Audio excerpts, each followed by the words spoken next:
पाठ 2 वर्ण विचार ऑर्थोग्राफी ध्वनि तथा वर्ण फोन एंड लेटर्स।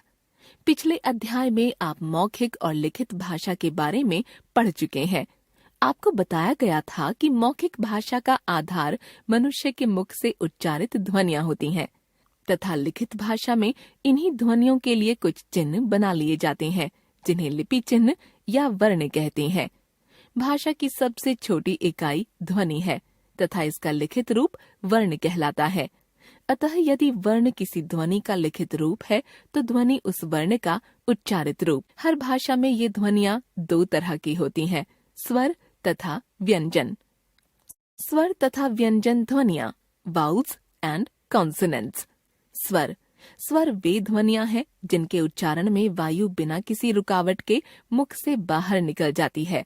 स्वरों के उदाहरण हैं अ, आ, ई, उ आदि। आप इन स्वरों को बोलकर देखिए, आपको पता चल जाएगा कि स्वरों के उच्चारण में मुख से वायु बिना किसी रुकावट के बाहर निकल रही है। जीभ ऊपर नीचे तो आती जाती है, पर इतना ऊपर नहीं जाती कि बाहर निकलने वाली वायु के रास्ते में रुकावट पैदा कर सके। व्यंजन। जब आप किसी व्यंजन का उच्चारण करते हैं तब मुख से बाहर निकलने वाली वायु के मार्ग में रुकावट पैदा की जाती है। निचला होंठ या जीभ ऊपर उठकर मुंह के ऊपरी जबड़े में किसी न किसी स्थान पर बाहर निकलने वाली वायु के रास्ते में रुकावट पैदा करते हैं। उदाहरण के लिए आप प व्यंजन का उच्चारण करके देखिए। आपको पता चलेगा कि आपका निचला होंठ ऊपर उठकर ऊपरी होंठ को जाकर छूता है और इस तरह से मुख से बाहर निकलने वाली हवा के रास्ते में रुकावट पैदा हो जाती है। कहने का तात्पर्य यही है कि व्यंजन वे ध्वनियां हैं जिनके उच्चारण में मुख से बाहर निकलने वाली वायु के रास्ते में रुकावट या अवरोध पैदा किया जाता है। इसके अलावा व्यंजन की एक विशेषता यह भी है कि जब भी किसी व्यंजन का उच्चारण स्वतंत्र रूप से किया जाता है, हमेशा किसी न किसी स्वर की सहायता से ही होता है। वर्णमाला अल्फाबेट। वर्ण के विषय में आपको पिछले अध्याय में भी बताया जा चुका है। भाषा की ध्वनियों, स्वर तथा व्यंजन के लिए बनाए गए लिखित चिन्ह वर्ण कहलाते हैं। अतः ध्यान रखिए कि वर्ण स्वयं में ध्वनि नहीं है, बल्कि किसी ध्वनि के लिए बनाया गया लिखित चिन्ह है। इस तरह से हर लिपि में दो तरह के वर्ण होते हैं, स्वर वर्ण तथा व्यंजन वर्ण। लिखित चिन्हों या वर्णों के व्यवस्थित समूह को वर्णमाला कहते हैं। मात्रा चिन्ह। आप जानते हैं कि संसार की हर भाषा में जब भी व्यंजनों का उच्चारण किया जाता है तब हमेशा स्वरों के साथ मिलाकर ही किया जाता है। परंतु जहाँ तक लिखने की बात है, हिंदी को छोड़कर सभी भाषाओं में स्वरों तथा व्यंजनों को अलग अलग करके ही लिखा जाता है। उदाहरण के लिए अंग्रेजी में सिट शब्द के सी का उच्चारण हमेशा व्यंजन स तथा स्वर ई को मिलाकर ही किया जाता है, पर जब लिखते हैं तो एस को अलग तथा आई को अलग लिखते हैं। पर हिंदी की स्थिति भिन्न है। हिंदी की लेखन व्यवस्था इतनी अधिक वैज्ञानिक है कि इसमें जिस तरह व्यंजन और स्वर को मिलाकर बोलते हैं, वैसे ही व्यंजन और स्वर को मिलाकर लिखते भी हैं। यदि हम की क जमा ई बोलते हैं तो की लिखते भी हैं। इसीलिए हमारी वर्णमाला में स्वर ध्वनियों के लिए दो तरह के वर्ण बनाए गए हैं। स्वतंत्र रूप से उच्चरित स्वरों के लिए अलग वर्ण तथा व्यंजनों के साथ मिलाकर बोले जाने वाले स्वरों के लिए अलग वर्ण। व्यंजनों के साथ मिलाकर लिखे जाने वाले स्वर वर्णों को मात्रा चिन्ह कहा जाता है। क्योंकि अस्वर हिंदी के प्रत्येक व्यंजन वर्ण में मिला हुआ है, अतः अस्वर को मिलाकर लिखे जाने वाला वर्ण नहीं बनाया गया। मात्रा चिन्हों को व्यंजनों के साथ कहाँ तथा कैसे मिलाया जाता है, इससे संबंधित नियमों को आप छोटी कक्षाओं में सीख चुके हैं। महत्वपूर्ण ध्वनियाँ और उनके वर्ण। री स्वर। आप जानते ही हैं कि संस्कृत में री एक स्वर, अन्य स्वरों की तरह ही इसके उच्चारण में भी वायु बिना किसी रुकावट के मुख से बाहर निकलती थी। हिंदी तक आते आते स्वर के रूप में इसका उच्चारण समाप्त हो गया। हिंदी भाषा भाषी इसका उच्चारण व्यंजन र जमा स्वर ई री के रूप में करने लगे हैं। इस तरह हिंदी में रिक्त तथा ऋचा शब्दों की पहली ध्वनि के उच्चारण में कोई अंतर नहीं रह गया है, पर संस्कृत के री स्वर वाले जो शब्द हिंदी में आ गए हैं, उनका लेखन आज भी संस्कृत की ही भांति री वर्ण से ही किया जाता है, जैसे ऋतु, ऋषि, मृग, दृश्य आदि। अनुनासिक संस्कृत से हिंदी के जो स्वर ध्वनियां मिली थीं, वे निर्नुनासिक नॉन नेजल या मौखिक थीं, अर्थात उनके बोलने में हवा केवल मुख से ही बाहर निकलती थी। हिंदी में आकर सभी स्वरों का उच्चारण मुंह के साथ साथ नाक से भी हवा बाहर निकालकर किया जाने लगा। इस तरह हिंदी में दो तरह के स्वर हो गए, निर्नुनासिक स्वर तथा नासिकीकृत स्वर। नासिकीकृत स्वरों को ही अनुनासिक कहा गया। अनुनासिक शब्द की रचना दो शब्दों से मिलकर हुई है, अनु तथा नासिक। अनु का अर्थ है अनुगमन करना या पीछे पीछे चलना, तथा नासिक शब्द का अर्थ है नासिका या नाक। इस तरह स्वरों का उच्चारण करते समय जब हवा मुख के साथ साथ नासिका मार्ग से होकर बाहर निकलती है तो वे स्वर अनुनासिक कहलाते हैं। अतः अनुनासिक वे स्वर हैं जिनके उच्चारण में वायु मुख के साथ साथ नाक से भी बाहर निकलती है। चूंकि अनुनासिकों का विकास हिंदी में हुआ था, इसलिए इनको लिखकर व्यक्त करने के लिए दो चिन्ह बनाए गए, चंद्र बिंदु तथा बिंदु। बिंदु तथा चंद्र बिंदु लगाने के नियम। अनुस्वार, यदि अनुनासिक एक नासिकीकृत स्वर है तो अनुस्वार एक नासिक्य व्यंजन है। इसके लिए भी बिंदु चिन्ह बनाया गया है। वर्णमाला में इसे अ स्वर के ऊपर बिंदु लगाकर अंक के रूप में दिखाया जाता है, लेकिन यह व्यंजन अन्य व्यंजनों की तरह स्वतंत्र रूप से उच्चारित नहीं होता। इसका उच्चारण इस बात पर निर्भर करता है कि शब्द में यह कहाँ प्रयुक्त हो रहा है। यह शब्द में दो स्थानों पर आ सकता है। शब्द के अंत में, जब भी अनुस्वार शब्द के अंत में आता है, हमेशा म के रूप में उच्चारित किया जाता है, जैसे स्वयं, अहम, पुस्तकम आदि। शब्द के बीच में अनुस्वार जिस व्यंजन के पहले आता है, उसी व्यंजन के वर्ग के नासिक्य के रूप में इसका उच्चारण किया जाता है। जैसे क वर्ग के समस्त व्यंजनों के पहले इसका उच्चारण अंगा के रूप में, च वर्ग के व्यंजनों के पहले इया के रूप में, ट वर्ग के व्यंजनों के पहले ण के रूप में, त वर्ग के व्यंजनों के पहले न के रूप में तथा प वर्ग के व्यंजनों के पहले म के रूप में किया जाता है। देखिए निम्नलिखित उदाहरण। गंगा, चंचल, कंठी, चंदा, चंपक, पंकज, पंजाब, भिंडी, संतरा, लंबा।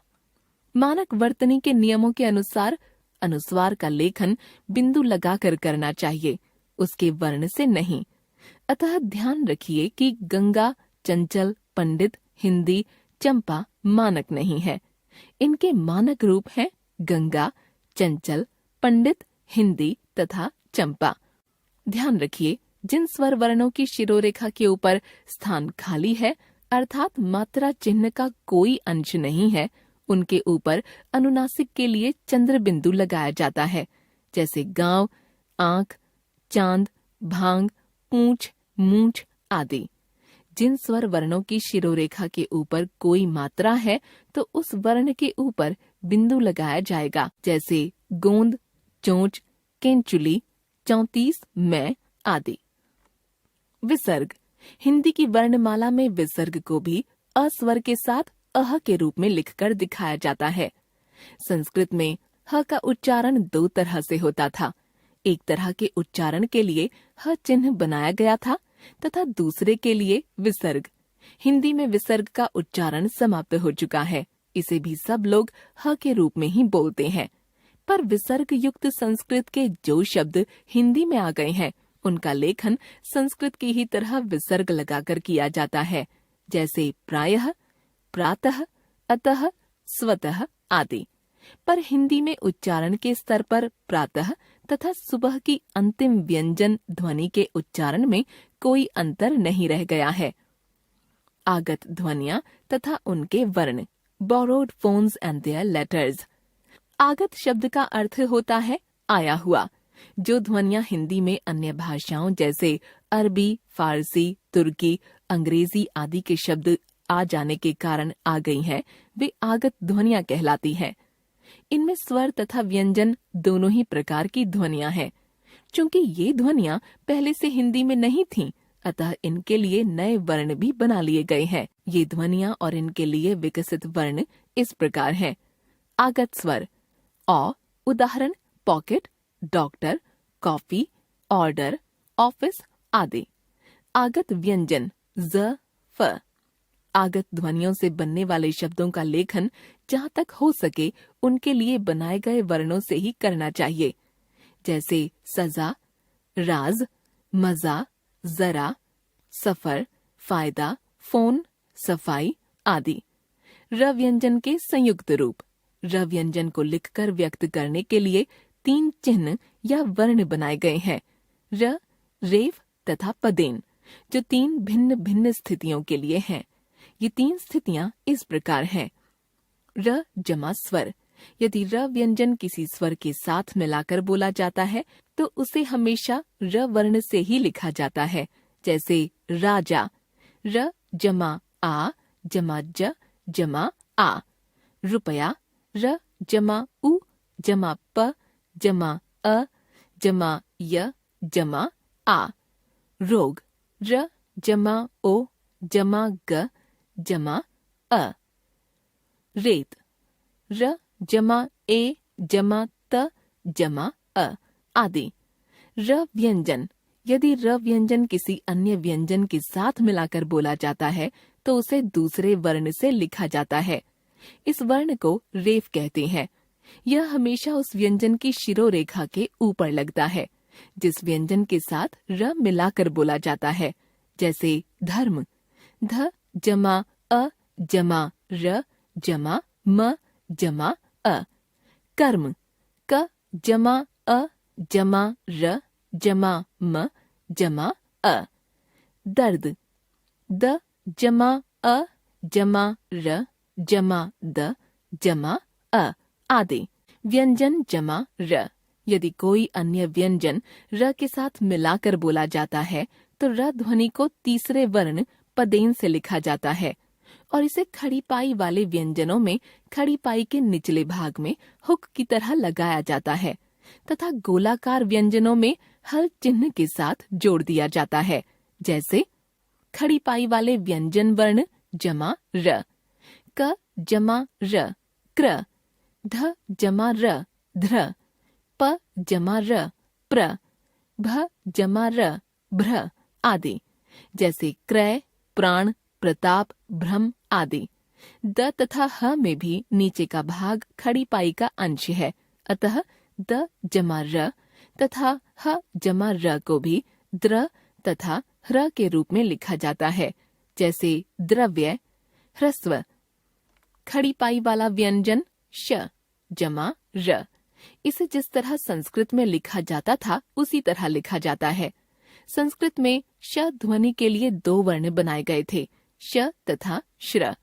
श जमा री के लिए श्री वर्ण था तथा श जमा अन्य व्यंजन के लिए श वर्ण, अतः श जमा र श्र के रूप में तथा श जमा री श्री के रूप में लिखा जाता है, जैसे परिश्रम, आश्रय, श्रीमती, श्रृंगार, श्रृगाल आदि। गोलाकार व्यंजन ट या ड जमा र। इन दोनों व्यंजनों में पदेन चिन्ह हल चिन्ह के साथ जोड़ दिया जाता है, जैसे राष्ट्र, ट्रक, ट्रेन, ड्रम, ड्रिंक आदि। संयुक्त व्यंजन क्ष, त्र, ज्ञ तथा श्र। 2 या 2 से अधिक व्यंजन जब एक साथ मिलाकर उच्चारित किए जाते हैं तब वे संयुक्त व्यंजन कहलाते हैं, जैसे आश्रम, आज्ञा। शब्दों में श्र तथा ज्ञ संयुक्त व्यंजन है। हिंदी की परंपरागत वर्णमाला में संयुक्त व्यंजन वर्णों को अंत में दिखाया जाता है। ये वर्ण हैं क्ष, त्र, ज्ञ तथा श्र। क्ष वर्ण। यह वर्ण क जमा श जमा अ ध्वनियों का संयुक्त रूप है। इसके उदाहरण हैं शिक्षा, दीक्षा, यक्ष, दक्ष आदि। त्र वर्ण, यह वर्ण त जमा र जमा अ ध्वनियों का संयुक्त रूप है। इसके उदाहरण हैं इत्र, पुत्र, मित्र, यात्रा आदि। मानक वर्तनी के अनुसार इसे त्र के रूप में लिखा जाता है, जैसे यात्रा, मित्र आदि। ज्ञ वर्ण, यह वर्ण ज जमा इय जमा अ ध्वनियों का संयुक्त रूप है। इसके उदाहरण हैं आज्ञा, यज्ञ, ज्ञान, विज्ञान आदि। हिंदी में इसका उच्चारण ज्ञ ग जमा य के रूप में होने लगा है। श्र वर्ण, यह वर्ण श जमा र जमा अ ध्वनियों का संयुक्त रूप है। इसके उदाहरण हैं श्रम, श्रीमान, श्रीमती, श्रमिक आदि।